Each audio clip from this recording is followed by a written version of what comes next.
ఏడు గురుగారు ఇల్లంతా బాగున్నారా? అంతా బాగానే ఉన్నారా? ఏమిటి విశేషాలు? అని మామూలే.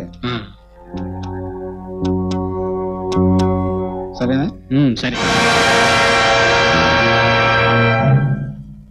చూడండి, మీరు దెబ్బలు తింటాం నాకు ఇష్టం లేదు. ఎందుకంటే అసలు నేరస్తులు మీరు కాదు కనుక. అందుకే మీరు తీసుకెళ్తున్న సరుకులు ఎవరు చెబితే మిమ్మల్ని వదిలేస్తాం. మర్యాదగా వాళ్ళు ఎవరో చెప్పండి. మీరు చెప్పరని నాకు తెలుసు, చెప్పకపోతే నేను వదలని మీకు తెలుసు. అందుకే 24 గంటలు టైం ఇస్తున్నా. మీరు గనక చెప్పకపోయారో జీవితంలో ఎప్పుడూ అనుభవించినటువంటి చిత్రహింసలు అనుభవిస్తారు. ఓకే, వీడు గతంలో అనేక సార్లు మన వ్యాపారం మీద దాడి చేసే సరుకును పట్టుకున్నా ఫోన్లే చూద్దామని ఊరుకున్నాం. ఇప్పుడు వీడే మనంతా చూసేటట్టున్నాడు. ఓకే, నువ్వు ఇలా ఆవేశపడితే ఆయాసం తప్ప ప్రయోజనం ఏమీ లేదు. అర్జెంటుగా నువ్వు సెటప్ ఆలోచించాలి. ఏముంది, వృత్తి మీద భక్తున్న వాళ్ళ బ్రతుకులు ఇలా అర్థంతరంగా ఆరిపోవలసిందే. మర్డర్ చేయడంలో స్పెషలిస్టుల్ని పిలిపించి ఈ ఎస్పీని కీర్తిశేషుణ్ణి చేయాలి. ఒరేయ్, వాడు మామూలు మనిషి కాదు, జాగ్రత్త.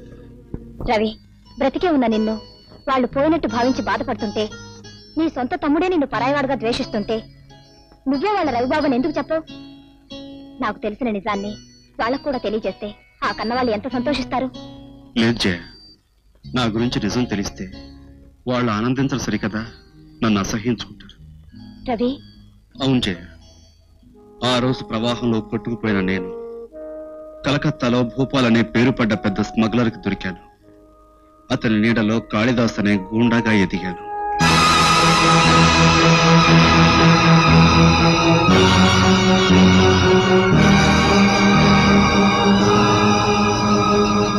అలాంటి దారుణమైన జీవితం నుంచి, దుర్మార్గపు అడ్డదారి నుంచి బయటపడ్డాను.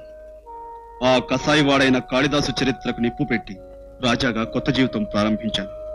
జయ, నేరస్తుల పాలటి సింహ స్వప్నంలా బ్రతికే మా నాన్నగారు తన కన్న కొడుకు ఒక నేరస్తులని తెలిస్తే తట్టుకోగలడా? అన్నయ్య అంటే అనురాగం, అభిమానం ఉన్న నా తమ్ముడు, చెల్లి, వాళ్ళ అన్నయ్య ఒక గూండాని తెలిస్తే సహించగలరు? దయ, కరుణ, మమతలకు మరో రూపమైన నా తల్లి తన కన్న కొడుకు ఒక గజ దొంగని తెలిస్తే భరించగలదా? లేదు జయ, లేదు. వాళ్ళిప్పుడు రవి పోయినందుకే బాధపడుతున్నారు. నా గతం తెలిస్తే రవి ఎందుకు బతుకున్నాడా అని బాధపడతారు. అందుకే ఈ నిజం వాళ్ళకి తెలియటానికి వీల్లేదు. అయితే వాళ్ళకి దగ్గరగా ఉంటూ వాళ్ళ బాధను చూస్తూ వాళ్ళకి నిజం చెప్పలేక నీలో నువ్వు అనుక్షణం బాధపడే కంటే ఎక్కడికైనా దూరంగా వెళ్ళిపోవచ్చుగా. తల్లిదండ్రుల ప్రేమకు నోచుకొని నేను కనీసం వాళ్ళని కళ్ళతోనైనా చూసుకుని తృప్తి పడదామని కొంటున్నాను. పైగా ఎవరో దుర్మార్గులు వృత్తిని నమ్ముకున్న నా తండ్రిని చంపాలని ప్రయత్నిస్తున్నారు. ఆయనకి ఏ ప్రమాదం జరగకుండా నీడలాగా అనుక్షణం ఆయన కాపాడుకోవాలని కొంటున్నాను. నర్సిగా, ఏంటి గురు? చేపలాగా మందు కొట్టడానికి కాదురా ధర్మరాజు మనకు డబ్బిచ్చింది. ఆ ఎస్పీ గారిని ఇక్కడ రప్పించి చావు కొట్టడానికి. అయితే ఎస్పీకి ఫోన్ కొట్టినా గురు. చేయి. చూడు, ప్రమాదంలో ఉన్నాను, వచ్చి కాపాడండి అని లమ్మేటెడ్ ఫోన్ చేయి. అలాగే గురు. ఫోన్ చేయాల్సింది ఎస్పీకి కాదురా, అంబులెన్స్ కోసం హాస్పిటల్. ఎందుకంటే కాసేపట్లో చావు దెబ్బలు తినే మిమ్మల్ని తీసుకువెళ్ళటానికి కావాలిగా. ఎవరో నువ్వు? నీ బాబుని బే.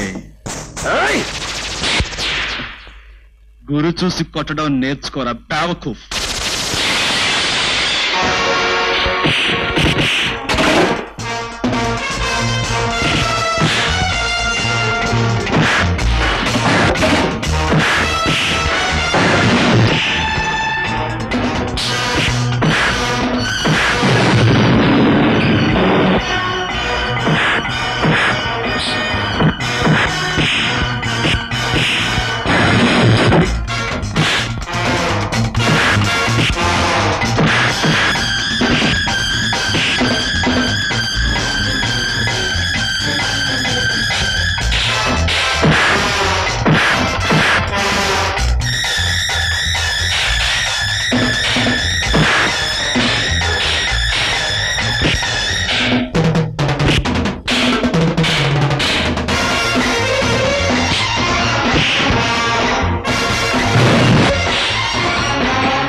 ఏమిటి ధర్మరాజు గారు, ఏమిటి మీరు చెప్పేది?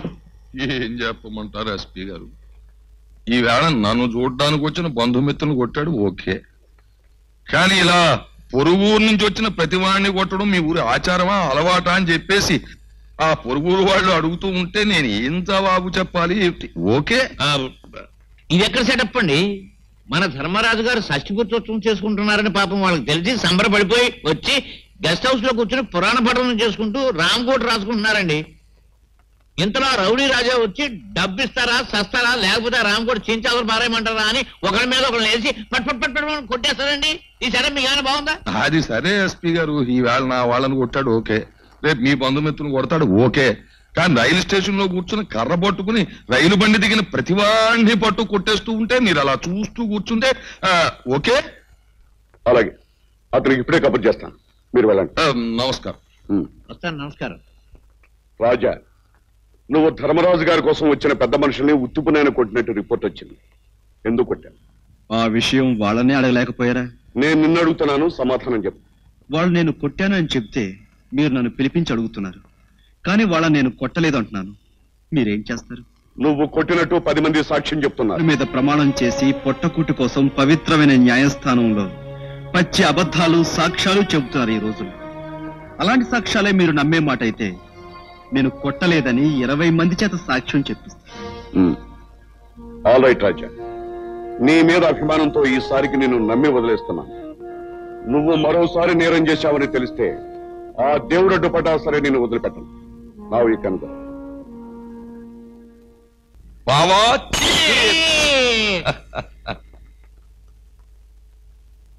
ఆ ఎస్పీ గారిని ఆ రాజా మీద ఉసుగొలిపేసి మనం తప్పేసుకున్నాం. ఏదో ఒక రోజున ఏదో ఒక మిష మీద ఆ రాజా గారిని కొట్లో వేసేస్తాడు. కానీ ఆ రాజాగాడు అసాధ్యుడే. ఈ నాటకం నడిపించింది నువ్వేనని తెలిస్తే వాడు నీ మీద పడి నీ చెయ్యి వంచేసి నీ కాలు విరిచేసి నీ కన్ను పొడి చేసి నోర్మై, ఎంతసేపు నువ్వు నువ్వు నువ్వు అని నా గురించే మాట్లాడతానే, ఇందులో నీకు భాగం ఉంది. ఒకవేళ ఆ రాజాగాడికి అలాంటి దౌర్భాగ్యపు సంకల్పమే కలిగితే ముందుగా నీ ఇంటికి వచ్చి నీ పనే పట్టేస్తాడు. అసలు పిట్ట పెర్సనాలిటీ కదా. అలా అని విర్రవీగిన పురాణాల్లోని ప్రతి రాక్షసుడి పని పట్టాడు ఆ దేవుడు, తెలుసా? ఇలా వచ్చేవంటి రాజా? నేను ఎందాక చెప్పిన కార్యక్రమాన్ని అమలు చేయడానికి వచ్చాను. నువ్వు చెప్పు రాజా. దేశంలో రౌడీలను అడ్డు పెట్టుకుని మీరు ఆడిన నాటకానికి అభినందనలు తెలియచేద్దామని. అంటే మాటలతోనా చేపలతోనా? నువ్వు చెప్పు రాజా. ప్రస్తుతానికి మాటలతోనే. ధర్మరాజు, ఆ రౌడీలని ఎవరు పిలిపించారో ఎందుకు పిలిపించారో నాకు తెలుసు. చూడు, ఆ ఎస్పీ గారికి మళ్ళీ ఎవరైనా ఏదైనా హాని చేయాలని ప్రయత్నించారో వాళ్ళ ప్రాణాలు తీసి శవాన్ని ముక్కలు ముక్కలుగా నరికి కుక్కలకు నక్కలకు పడేస్తాం. ప్రత్యేకించి ఆ విషయం నువ్వు తెలుసుకుంటే మంచిది. నువ్వు కూడా. ఓకే, ఏమీ లాభం లేదు. ఇమీడియట్ గా ముందు నేను హైదరాబాద్ వెళ్ళిపోయి ఎస్పీ గారి సంగతి చూసి ఆ తర్వాత వీడు ఆట కట్టించాలి. పోయి మందు. ధర్మరాజు బావా, హైదరాబాద్ నుంచి వచ్చిన అర్జెంట్ గా రమ్మని నాకు ఫోన్ చేశావు. నీ మంత్రి బాబు పదం ఏమైనా పోయిందేంటి? ఎంతసేపు మా బావకు బడి ఏడుస్తావే తప్ప ఆ రాజాగాడు పోవాలి ఎస్పీ గారు పోవాలని అడగొచ్చు కదా. సర్లేవయ్యా, ఏదో మాట వరుసగా అన్నాను కానీ అలా గిలగిల ఆడిపోతావేమిటి? ఏమిటి అసలు విషయం? ఏమీ లేదు. ఆ అసలు సిసలు డెకాయిటీ శేషుగాడు కోసం నేను హైదరాబాద్ వెళ్ళానా, అక్కడ అనుకోకుండా నాకు అదృష్టం ఎదురైంది. ఏమిటయ్యో? ఆ అదృష్టం పేరు కాశీరాం. కాశీరాం, ఇతనే కాశీరాం. బావా, గారిడి వాడు బొట్టులోంచి చెవల పిల్లని చేసినట్టు ఇతను ఎక్కడి నుంచి తీసుకొచ్చావయ్యా? ఈ కాశీరాం ఆ రాజాగాడి పాత జీవితానికి ప్రత్యక్ష సాక్షి. ఈ ఆల్బమ్ ఆ రాజాగాడి గత బ్రతుక్కి ఆగ్నేయాస్త్రం. ఈ ఆల్బమ్ మన చేతిలో ఉండగా ఆ రాజాగాడిని పామును పట్టి ఆడించినట్టు ఆడించవచ్చు. కావాలంటే నువ్వు చూడు ఈ ఆల్బమ్.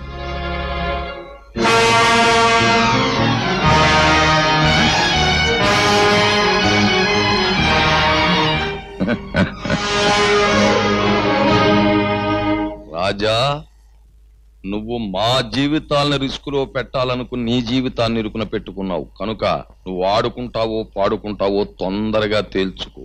ఆ తర్వాత ఛాన్స్ ఉండదు.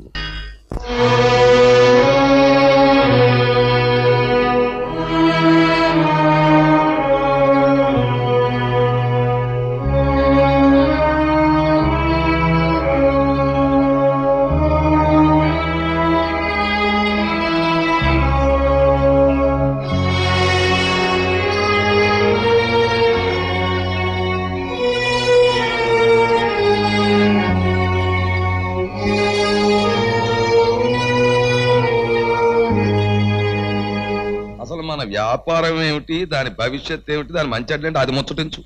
ఏముంది బావా, వీలైనంత వరకు ఆహార ధాన్యాలు దోచేసి దాచేసాం. ఓకే ప్రతి కొట్టు దగ్గర నో స్టాక్ అన్న బోర్డు పెట్టేసాం. ఓకే అయ్యగారు నాదో చిన్న డౌట్ అండి. అడుగు. సరుకంతా గోడల్లో దాచేశారు, బాగానే ఉందండి. పంది కుక్కులు ఎలకలు దూరు సరుకంతా బొక్కేస్తే ఊరుకో ఎదవరు డౌట్ నువ్వు. కానీ బావా నీ ప్లాన్ అద్భుతం.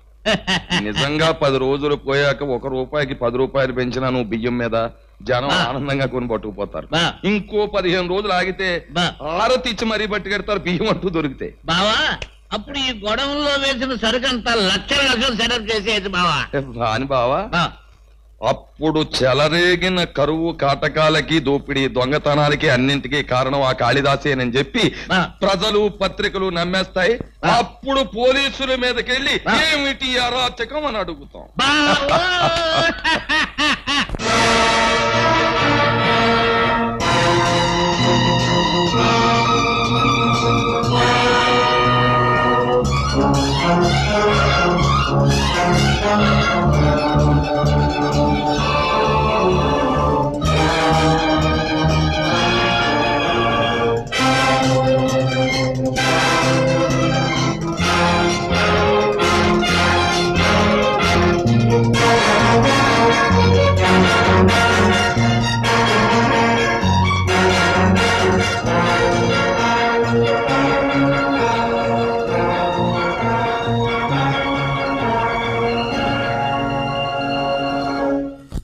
ఏమిటో మీరు యూనిఫారాలు వేసేసుకుని విజిల్స్ కొట్టేసి లాఠీలు పట్టుకుని జీపులు ఎక్కి తిరిగేస్తే ఆ అన్యాయాలు తొలగిపోసా.